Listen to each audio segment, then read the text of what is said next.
পাথরের মতো জীবন্ত বহু কাটালেন, একটু মাটি হয়ে দেখেন।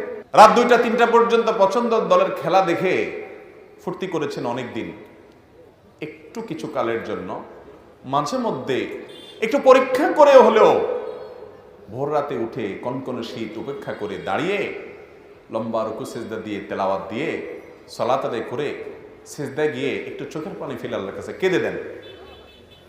আল্লাহর শপথ করে বলছি, পৃথিবীর সবচেয়ে তৃপ্তিদায়ক মুহূর্ত আপনার কাছে সেই মুহূর্ত হবে যখন রবের সামনে দাঁড়িয়ে একটু চোখের পানি ফেলতে পারছেন।